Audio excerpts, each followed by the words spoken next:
Clorox bleach, a solution that you can kind of blend with things that you may have already. Like everybody else, it's really difficult to find cleaning supplies right now. I actually went to the CDC's website, cdc.gov, to try and figure out what the ratio of Clorox or what the ratio to household bleach and water would be. About 5 gallons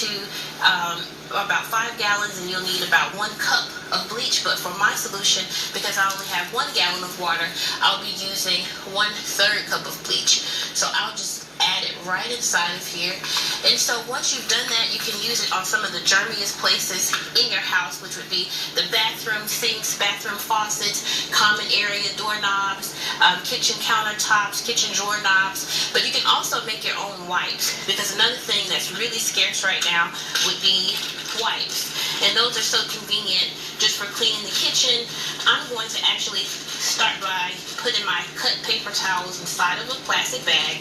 These are actually cut completely in half. The roll is cut in half with a knife. I'm going to take the solution that I've already mixed and pour about 1 cup of water. Now, you don't want to oversaturate the paper towels because you won't be able to pull them from the middle. Once they're inside of the bag, just pour the solution over the paper towels. Once that's done, you should easily be able to pull out the center roll. Once you've pulled the center roll out, now you can pull it the same way you would if you were using regular wipes. Because this is already saturated with bleach, we could use that solution, or you can use any of your other favorite cleaning products and actually make your own wipes. One thing that is also really difficult right now to find, I've seen this recipe on social media that talks a lot about how to use aloe vera gel and alcohol. The most important thing is to find out the correct ratio. I actually went to Clorox.com to find out some information here. You can go to cdc.gov. But for this, the ratio would be 60% of the formula needs to be alcohol. So 1/4 cup of your alcohol, 3/4 cups of alcohol, 1/4 cups of aloe. But some of the problem now would be finding the actual aloe.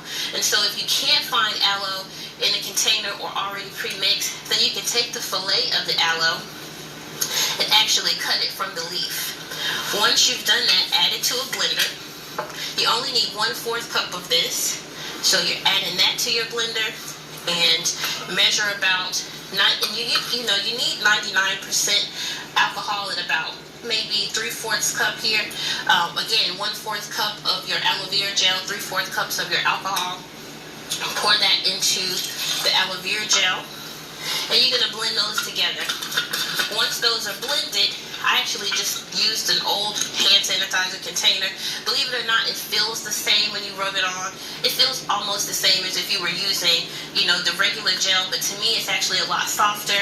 You know that the ingredients are actually mixed appropriately and that you have a gel that you can make for your family with ingredients that you likely have already. 2 things that I like to use year-round would be vinegar and hydrogen peroxide.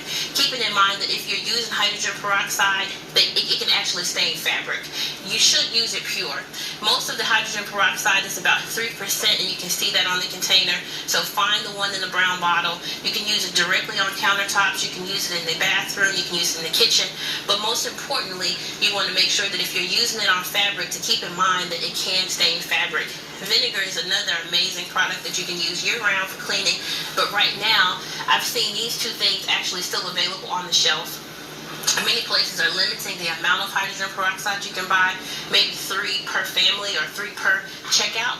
So you may want to just, if you have trips, go ahead and add these to your cart as many times as you can, because who knows, what the cleaning situation will be in the next 2 weeks. However, all of these things are things that you may have in your kitchen already and you can use to protect yourself and your family.